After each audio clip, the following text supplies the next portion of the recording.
Mark. I wanted to kick off with Keir Starmer. Yesterday's interview with Laura Kuenssberg was rather disturbing to those of us who thought Brexit was something that the people of Britain voted for, and the European Union was something that the people of Britain voted to leave, because he sounds very much like a man who wants to rejoin it.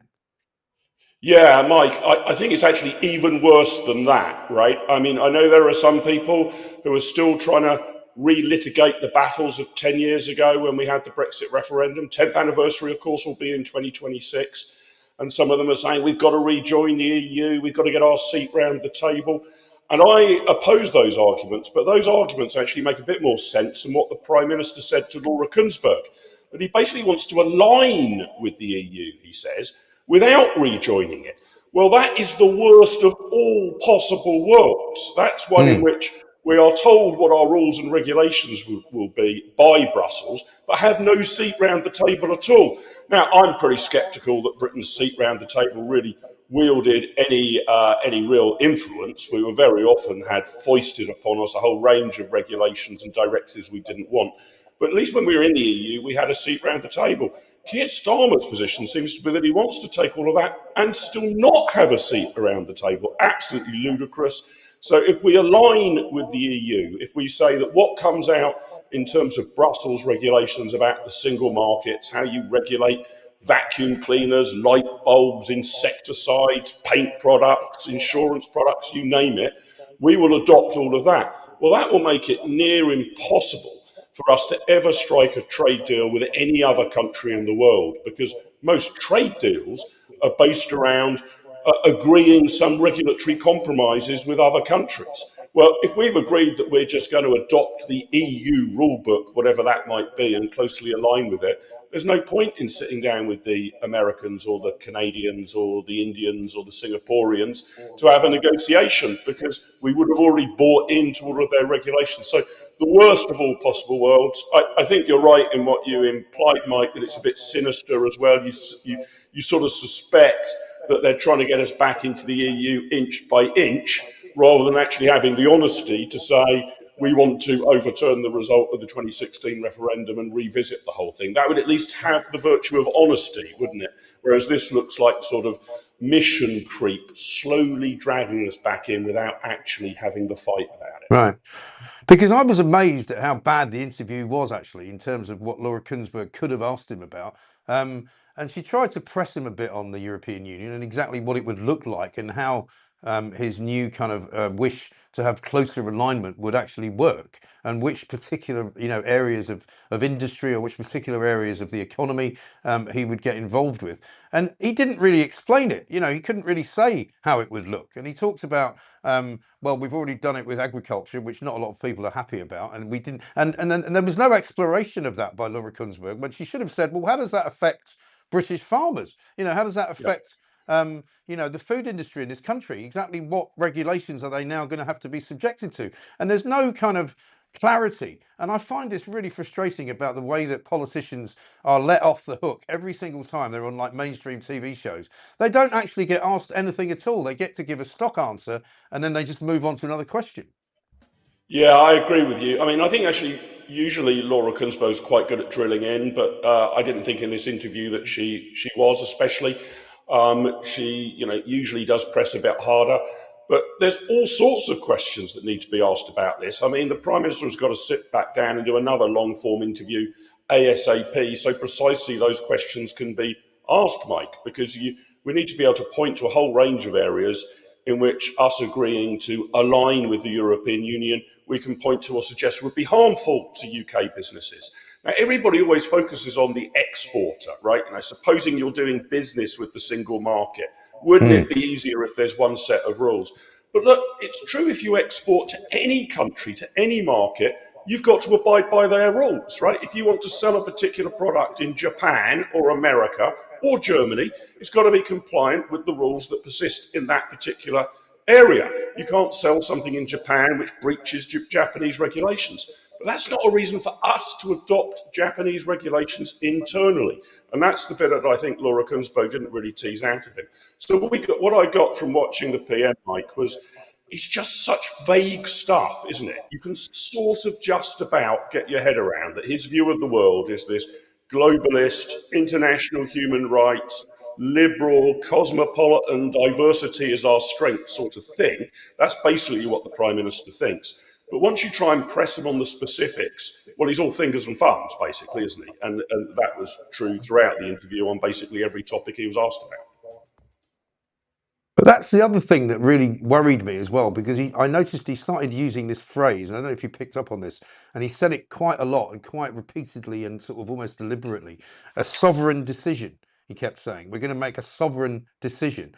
And when I looked that up, it slightly worried me because it sounds as though a sovereign decision is a decision that's made by a government or a ruling party without any kind of conversation or consultation with the electorate, without any consultation with the people, and without any regard to a previous referendum, for example, which took us out of the European Union and took us out of the customs union and took us out of all manner of ridiculous, red tape type scenarios, which he would suggest, it looks like, he wants to take us back into. Yeah, that's right, Mike. It is somewhat unnerving, but again, I'm going to say I think it's even worse than what you've just said, because if you read the Labour Party's manifesto from before the last election, well, that's unambiguous. We won't be going back into the customs union and the single market. It says clear as day. That might have stuck in their throat a bit as they were saying it. They might not have been happy writing it, but they knew they had to pledge that, or they would have had far less chance of winning the general election. However, having made that pledge, it's a bit like the pledge that they've made around taxation. They're now trying to wriggle out of it. They're now trying to say, all right, well, we're not technically going to rejoin the single market. We're not technically going to rejoin the customs union, but it will be everything just short of that. In the same way, they're still arguing that they haven't broken their pledge on taxes. So all of this is there in black and white. And we're now involved in a semantic argument where, is this technically a breach of the Labour Party manifesto? Well, in spirit, unambiguously it is, Mike. Unambiguously, the pledge is here. And any normal person reading the Labour Party manifesto would have concluded that it was very clear they were not going to drag us back into the European Union. And in some size, shape or form, that's what they're doing. So it's a sovereign decision if by that the Prime Minister means that he's doing what he wants, irrespective of what he pledged to the British people prior to his election, Right. irrespective of what the British people thought, and irrespective of how the British people voted in a referendum in 2016. And is it something that's ever been used before, that phrase, or kind of enacted, if you like, by anyone? Because we're starting to get a bit worried here in the world of democracy, which is the Mike Graham show, where, he's cancelling elections. He's talking about making decisions based upon what the government wants to do, not what the people voted for or was in any manifesto that got them elected. I mean, it's beginning to look more and more like he's acting like, Nicolas Maduro more than anybody else in the world. He's just like doing whatever he wants to do against the wishes of the people. Yeah, I think that the essential problem is that although Labour won the last election decisively, they basically won it by accident, right? Because the Conservatives were in such a mess and everybody was, there was such an overwhelming desire to kick the Tories out. So Keir Starmer at no point, despite his very substantial majority in Parliament, has really has his finger on the pulse of what the British people want. He didn't arrive in number 10 with a wave of enthusiasm because there was a whole series of policies that he was putting forward that the British people said, yeah, that's just what we need. He won by default, basically.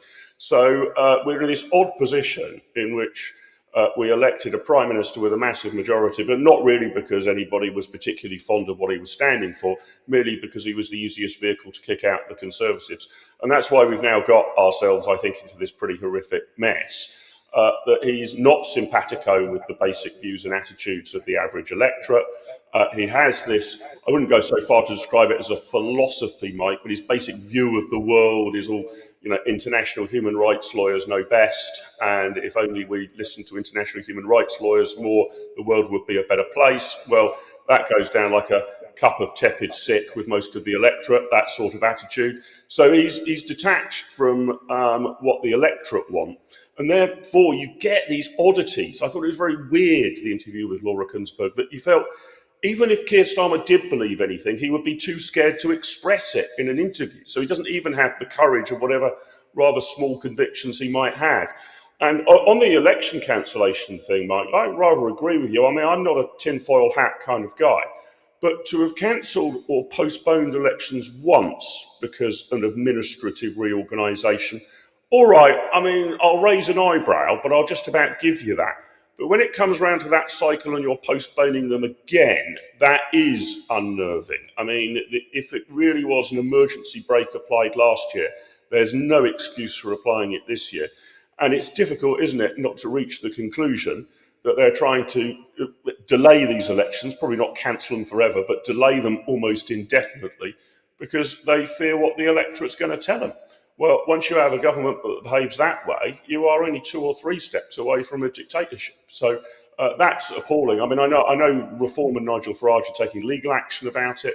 The Electoral Commission have slammed the government for it as well, saying there isn't really any grounds for this. If they wanted to reorganise local government and have us vote on different boundaries for different types of authorities, again, they should have put that in their manifesto, or even if it wasn't, they should have sorted all that out within their first few months of office, and then we can go to the polls. This will be the second round of local elections that they apparently want to disrupt.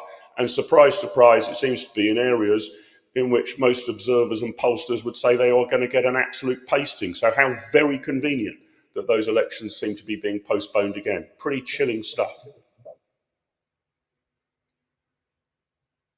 Getting away with, really. But again, part of that problem is that the media just lets them get away with it. You know, Laura Kuenssberg could have pressed him on all sorts of things yesterday, and she just didn't really do it. By the way, just want to give you a quick time check. It's 7:55. We've been on the air for 55 minutes. There's 10,000 people watching. Please do continue to send in all of your great messages. We've got people listening in Australia, in Japan, in the Middle East, in Dubai, over in America, of course, in the Bahamas. -4 degrees south of Norwich, says Meow Moog. Good morning, Mike. It's fantastic to have you back in the morning, says Stevie Jenkins. If any of you want to keep giving us super chats as well, we'll push those straight to the top and try and read them out. We're trying to publish as many of the great messages as we can. One from Dog's Body. Wonderful to see you back. Good luck. Thank you very much indeed. We're talking to Mark Littlewood, who's over in Tenerife.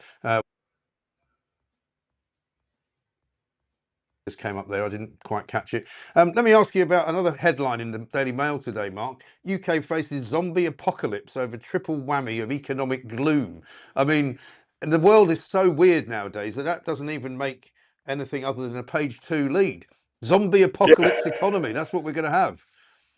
Yeah, situational normal. Hey, Mike. You know, Happy New Year to you and one and all. You know, that's probably the most uplifting bit of news in the Daily Mail today, isn't it? Look, I mean, Britain's broken, really. I mean, nothing functions like it should in the UK. We're just about muddling through, but only just. The growth that we were promised by the Labour Party hasn't materialised at all. Not only were we promised it, we were told it was going to be their absolute #1 priority. Well, it's difficult to see any step that they have made to try and prove that it's their #1 priority. So we're gliding along, flatlining really. We're not quite in recession yet, but just on the brink of it. Real income per person is probably dropping because we measure the overall size of the economy, but the population keeps going up. So there's the same amount of money to spread around more people. It's a grim, grim state of affairs. And if you look at all of the indexes, which are a bit like opinion polls, really, but if you ask businesses or consumers about their levels of confidence, which is usually a pretty good sign about where the economy will go over the next 6 or 12 months. You know, if a business is feeling confident, even if the prevailing conditions are bad now, that's the sort of scenario in which businesses might take on more staff, you know, open a new depot, invest in some new machinery or whatever. Well, business confidence is diabolical. It's on the floor. Everybody is retrenching. So Keir Starmer, again, in his interview, was sort of saying, well, 2026 is when we turn the corner. I'm not really sure that's true. I think 2026 might be when we actually finally crash into the wall. There's no real reason to believe, unless we get extraordinarily lucky, that we're suddenly going to turn a corner on the economy and all will be sweetness and light. The only thing that could help in that regard is if we just sort of catch a good breeze from the rest of the world doing well. You know, if America continues to grow at speed, if somehow Europe starts to turn its economy round, we would catch the good vibes from that. But I can't see anything turning the economy round which is going to be homegrown here or brought in by our own government. So I think the Daily Mail was insufficiently pessimistic in that headline, Mike. I think so. But the thing is, he's so deluded, isn't he? Because he kept saying things yesterday. Here's Ian Puddock's message, and congratulations on the first show, 10,000 views, effing amazing. Well, it's actually 11,000 now, so it's even more amazing as we go into the second hour after 8 o'clock. Jamie Jenkins is going to join us, and don't forget there's an after show as well with Angela Levin, who's going to be talking about the royal situation, Prince Harry. Who looks now as if he's going to get more taxpayers' money spent on him because he looks like he's going to have won his security detail that he wants to bring his family here. And so we'll bring you up to date on all of that. Plus, we'll be talking more about the state of the Channel migrant situation with Jamie Jenkins too, and we'll find out from him what the stats are. But this is the thing. He kept saying things like, we're turning the corner. You're going to see in the coming months the improvements that we've made in 2025 are going to start sort of, showing benefits to the country. You're going to feel richer. I mean, I don't know where he's getting any of this stuff from because he's the only person that in this world thinks that we're all going to be better off in 2026. I mean, I'm already worse off. Yeah, I'm with you. I mean, the sort of scenario in which you might see these things working, Mike, and I'm trying to stretch credibility by giving the Prime Minister some modicum of credit or understanding here. But the sort of scenario in which it might work is if the government has taken some really tough, brave decisions that are going to take a little bit of time to actually come to fruition. If, for example, you would radically liberalise our planning laws, making it easier to build houses, easier to build retail estates, easier to build commercial premises, then you might say, well, we've done that, but it's going to take 6 or 12 or 18 months or maybe 2 years before we start seeing the benefits of it. We would go all the way back to the Margaret Thatcher era. That's sort of what happened then. Some really tough medicine was taken in the first year or so of office, and we started to feel the healing effects of that in the second, third, fourth year of office. But what tough medicine have we taken under Keir Starmer other than just taxes going up? I don't know what seeds he's planted that he thinks is suddenly going to yield a bountiful harvest in 2026. Quite the opposite. He hasn't peppered the fertile land of Britain with seeds, he's peppered it with acid. So I don't think we're going to see any of these sort of metaphorical or literal crops grow. I can't think of any decision that the government has taken since it came to office where you'd say, well, that's a good move, but it's going to take a year or so until we feel the benefits. They haven't taken any moves that I can think of in which we would expect to see any benefits in terms of income going up, growth going up, or all the rest of it. So he's basing it all on a wing and a prayer, Mike. That's the thing. He's just hoping that from somewhere that we get some sort of turnaround. But as I say, I literally can't think of a single policy that Labour has brought in which is likely to increase economic growth or incomes. And I hope that interview with Laura Kuenssberg is played back at the end of the year, by which time Keir Starmer may well not be Prime Minister, but to whoever is, saying, well, look, you promised us things were going to get easier in 2026. They haven't, because that remains my pretty firm prediction. They won't. Incredible. Mark, great to see you. Thank you very much indeed. I'll be back in Blighty later on this week. Hopefully by then they might have warmed up a bit in terms of the weather. But have a great time in Tenerife. Thank you very much indeed for your thoughts. Great And to thank see you you, for Mike. joining